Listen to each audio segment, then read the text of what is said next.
गीता मोहन इस वक्त हमारी सहयोगी जुड़ चुकी हैं। गीता, प्रधानमंत्री नरेंद्र मोदी किस तरीके से जुड़े हुए थे शिंजो आबे से, वो उन्होंने उस वक्त भी व्यक्त किया जब उनकी हत्या हुई थी। ट्वीट करके उन्होंने कहा मैंने अपना मित्र खो दिया, और आज भी काफी भावुक नजर आ रहे हैं। जी बिल्कुल, बहुत अच्छे मित्र थे, बहुत इम्पोर्टेंट रिलेशनशिप है। शिंजो आबे ने क्वाड की रचना की, जिसमें भारत का जो सेंट्रलिटी है उसको इम्पोर्टेंस भी शिंजो आबे ने ही दिया। तो आप जो अभी विजुअल्स देख रहे हैं, ये फाइनल जो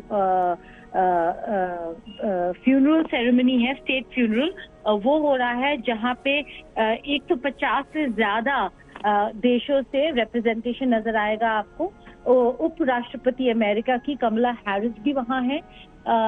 कुछ ऐसे लीडर्स हैं जिनके साथ प्रधानमंत्री नरेंद्र मोदी मुलाकात कर सकते हैं।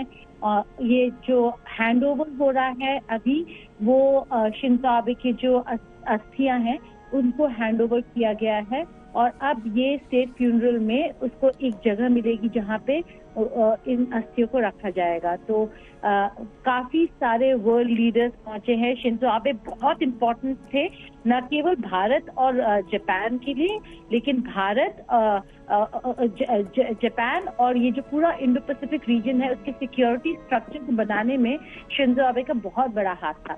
जैसे प्रधानमंत्री नरेंद्र मोदी ने कहा, आप देख सकते हैं प्रधानमंत्री के साथ हमारे विदेश सचिव विनय क्वात्रा बैठे हुए हैं, और जैसे प्रधानमंत्री नरेंद्र मोदी ने कहा, ये इंडिस्पेंसिबल रिलेशनशिप जो है भारत और जापान के बीच, उसमें बहुत बड़ा हाथ शिंजो आबे का था।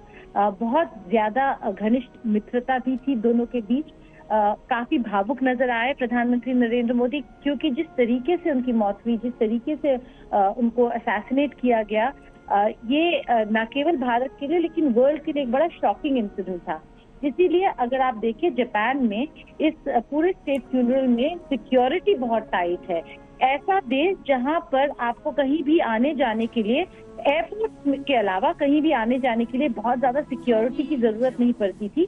लीडर भी बिना बहुत ज्यादा सिक्योरिटी डिटेल के घूमते थे, बहुत सेफ माना जाता है। वो देश आज फुल सिक्योरिटी के साथ स्टेट फ्यूनरल दे रहा है शिंजो आबे के लिए। तो यहाँ पर आप देख रहे हैं, ये 19 वॉली सल्यूट है जो अब शिंजो आबे को मिल रहा है, और शिंजो आबे के मॉर्टल रिमेन्स को, उनकी अस्थियां वहाँ पे रखी गई हैं।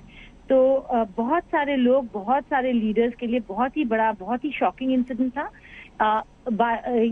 इस पूरे इवेंट के साइडलाइंस पे प्रधानमंत्री नरेंद्र मोदी प्रधानमंत्री किशिदा से मिले, और जब मुलाकात हुई तब भी उन्होंने अपना कंडोलेंसेस दिया, ऑफर किए प्रधानमंत्री को। और ये पूरा जो फ्यूनरल है, इस पूरे इवेंट के बाद प्रधानमंत्री नरेंद्र मोदी शिंजो आबे की बीवी के साथ भी मिलेंगे, मिसेस आबे, और अपना शोक व्यक्त करेंगे। ये एक पर्सनल कनेक्ट है, क्योंकि आपको याद होगा जब शिंजो आबे भारत आए थे, गुजरात में शिंजो आबे और उनकी बीवी को जिस तरीके से होस्ट किया था प्रधानमंत्री नरेंद्र मोदी, तो एक पर्सनल अटैचमेंट और एक पर्सनल रिलेशनशिप भी है। तो वक्त अलग से वक्त निकाल के मिसेस आबे के साथ भी मुलाकात होगी। बिल्कुल गीता, क्योंकि देखिए प्रधानमंत्री नरेंद्र मोदी भावुक यहाँ पर जरूर नजर आ रहे हैं, लेकिन जो रिश्ते की हम बात कर रहे थे, जैसे आपने कहा व्यक्तिगत तौर पर भी शिंजो आबे के साथ रिश्ते बने प्रधानमंत्री नरेंद्र मोदी के, लेकिन वो लम्हे, वो चीजें भी याद आती हैं, क्योंकि जापान और भारत के रिश्ते कहें तो बहुत ही बेहतर हुए। 2006 में जैसा आप जिक्र रहे, पहली बार भारत की यात्रा पर आए थे। भारत ने पिछले साल पद्म विभूषण सम्मान देने की घोषणा की थी। बुलेट ट्रेन से लेकर जो असैन्य परमाणु समझौते में भूमिका कह सकते हैं, वो बड़ी भूमिका जापान की तरफ से निभाई गई है।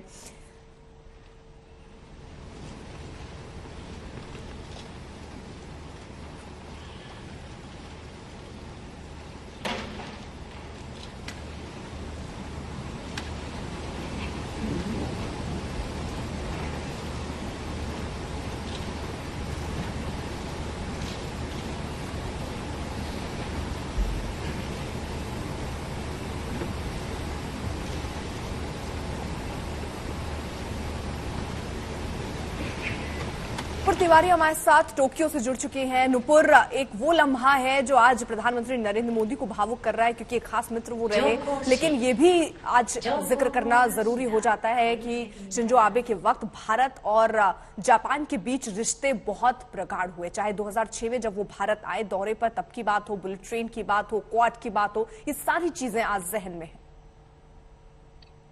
हाँ अर्पिता, आपने बहुत सही बोला कि आज अगर भारत जापान के जो रिश्ते हैं, अगर हम ऐतिहासिक रिश्ते में की बात करें, वो तो बहुत हजारों साल पुराना है। लेकिन आज जो मॉडर्न जो रिलेशनशिप हमारे बीच में, अब आज के जो रिलेशनशिप है, वो मोदी जी और आबे जी का दान है, आबे सान का दान है।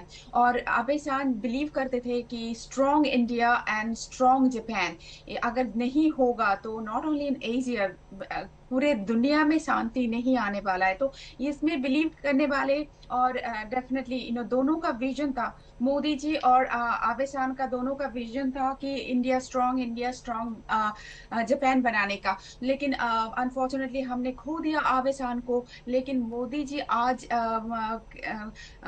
किशिदा सान से मिले, और मुझे जो लगता है कि उन दोनों के बीच में दोनों के बीच में ऐसा उन दोनों ने फिर एक दूसरे से प्रॉमिस किया कि आबे सान का जो विजन था उनको साथ और भी पक्के तरीके से आगे लेके जाएंगे। और जैसे आपने बताया कि बुलेट ट्रेन से सब कुछ आबे सान का विजन था।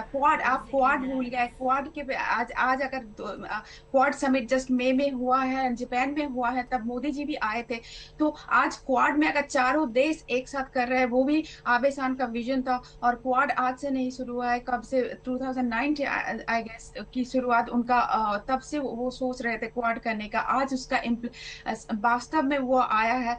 तो मतलब आबे सान प्राइम मिनिस्टर थे नहीं, लेकिन पूरे जापान का जो इंटरनेशनल रिलेशन था उसका बैकबोन थे वो। और आज आबे सान नहीं है। डेफिनेटली किशिदा सान उनको एक गाइड करने वाला एक दोस्त उन्हें ही है।